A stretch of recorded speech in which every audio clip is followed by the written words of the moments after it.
Why should I do that? I don't think that what is saying public trust, public office, public has nothing to do with the follicle test. Because wala namang connection sinasabi niya. He's always had that weakness every time when he was still... Ooh, wait, ano daw? He's always had that weakness. Oh my God! He's always had that weakness. Uy, weak ka raw. Big! Weak ka raw! He's always had that weakness, guys. If you believed in what he was saying, why did he work for me? Vic Rodriguez. Ay, nako. Sabi kasi ni Vic, hair follicle test na, sabi niya kay Presidente. Public office has nothing to do with hair follicle drug test. Sabi sa inyo, mga kutsero si PBBM, he woke up and chose violence today. No, why should I do that? What is he saying? Public trust, public office has nothing to do with the follicle test. O kasi kinakabit kasi nila, mga kutsero, yung kanyang drug testing doon sa kanyang performance as a president. Kasi gusto nilang sabihin, gusto nilang i-imply sa taong bayan na si PBBM ay addict. Therefore, he's no longer competent to hold public office. Ang gusto kasi ng mga grupo nitong Dutertards, etong si PBBM ay pagmukaing addict para mawala ang tiwala ng taong bayan. Nagsalita na si PBBM tungkol doon sa drug test na hinihiling ng mga kalaban niya. No? Isa sa mga nanguna dyan, mga kotsero, ay si Vic Rodriguez. Diyan sa hair follicle drug test na yan. Imagine, mga kotsero, nananahimik yung tao, nagtatrabaho lang, gusto lang maging maayos ang bansa, tapos biglang gaganunin. Mawalang kwentang nila lang talaga, pag DDS talaga. Anyway, so ito nga, nagsalita si Presidente kanina. For some reason, hindi ko, kasi di ba matagal na naman ang sinasabi ni Vic Rodriguez yan, yung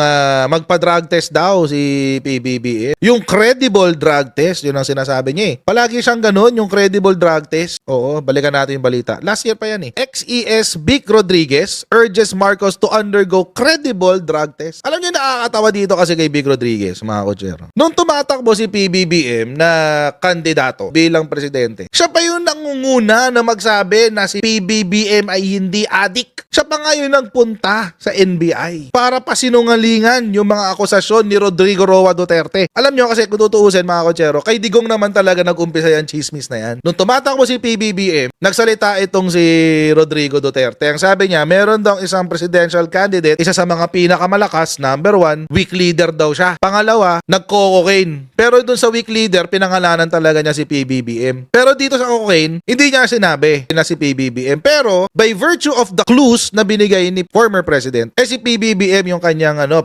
pinatutungkulan. Ngayon, nung panahon ng kampanya, syempre, itong si Vic Rodriguez, tiwala naman ng Pangulo sa kanya, at ginawa siyang isa sa campaign manager. Pero mga kotsero, eto lang let's give credit where credit is due. Kung tutuusin, ang nagpatakbo talaga ng kampanya ni PBBM ay si FL Lisa Marcos. Siya talaga. Si Vic Rodriguez mga kotsero, siya, legwork, tsaka siya yung laging kasama ni PBBM sa mga lakad. Pero si Vic Rodriguez, ang nag-organize talaga lahat, concept, everything, except for the name. Yung unit team kay Sara talaga yun. Kay kay Amy Marcos yun. From the campaign side ni PBBM, si FL talaga yung nag-organize lahat. Ngayon, mga kotsero, nung panahon ng kampanya at itong si Rodrigo Roa Duterte nagkakalat, nag-iingay, ang sinasabi niya, credible drug test. Drug test muna, bongbong, di ba? Ganyan. Nagpa-drug test. Tapos, nung nagpa-drug test, hindi pa rin naniwala. Oo, ang sabi, binayaran daw si St. Luke's. Ay, Diyos ko. Alam niyo yung St. Luke's issue na yan?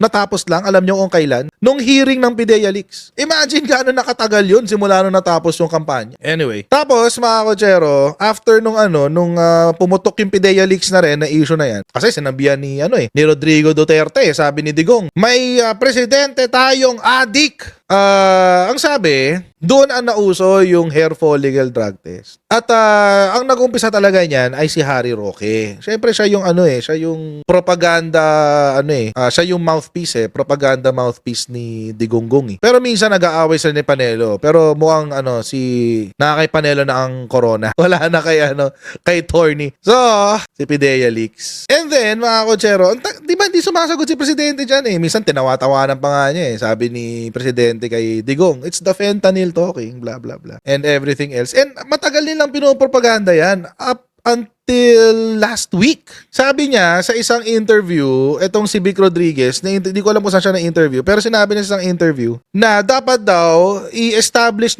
ni Presidente yung kanyang credibility and yung kanyang health situation by undergoing a hair follicle drug test. Para patunayan na hindi talaga siya addict at hindi siya bangag. Sabi ko sa inyo mga kutsero, gusto ko tong version ni PBBM ngayon ha. Gusto ko to. Yung version 2.0 ni Presidente, gusto ko to. Mag-expect pa ako ng more.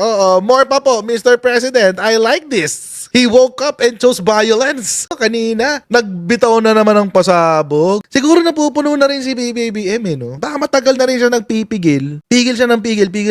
Syempre lahat naman tayo, meron tayong breaking point, di ba? Mukhang ngayon yung niya, lumalabas na yung kanyang medyo, ganun ba? I will not be your doormat forever. Parang ganun ang dating He woke up and chose violence. Ito yung sinabi ni Presidente. Ayan. No. Why should I do that? Why should I do that? I don't think that what is saying public trust, public office, public has nothing to do with the follicle test. Because wala namang connection sinasabi niya. Pero he's always had that weakness every time when he was still... Ooh, wait, ano daw? He's always had that weakness? Oh my God! He's always had that weakness. Uy, weak ka raw. Big! Weak ka raw! He's always had that weakness, guys! If you believed in what he was saying, why did he work for me? Vic Rodriguez. Ay, nako. Sabi kasi ni Vic, hair follicle test na, sabi niya kay Presidente. Public office has nothing to do with hair follicle drug test. Sabi sa inyo mga kutsero si PBBM, he woke up and chose violence today. Kasi nga, di ba, sabi, hair follicle. Ano sabi niya? No, why should I do that? What is he saying? Public trust, public office has nothing to do with the follicle test. Kasi kinakabit kasi nila mga kutsero yung kanyang drug testing doon sa kanyang performance as a president. Kasi gusto nilang sabihin, gusto nilang i-imply sa taong bayan na si PBBM ay addict. Therefore, he's no longer competent to hold public office. Ang gusto kasi ng mga grupo nitong Dutertards, etong si PBBM ay pagmukaing addict para mawala ang tiwala ng taong bayan. Pag nawala ang tiwala ng taong bayan, di mas madaling i-destabilize. Kasi pag bumaba ang kanyang trust rating, mas madali siyang mai-impeach. Kaso mo mga kutsero, may problema sila doon. Hindi ko pala naisama to kanina. May lumabas na bagong trust rating ni PBBM Nasa 59% yata if I'm not mistaken. I forget lang kung saan ko nabasa. Hindi. 65 pala. 65 from 69. So 65% ang kanyang trust rating. Mataas kasi ang tiwala ng tao kay PBBM 65%.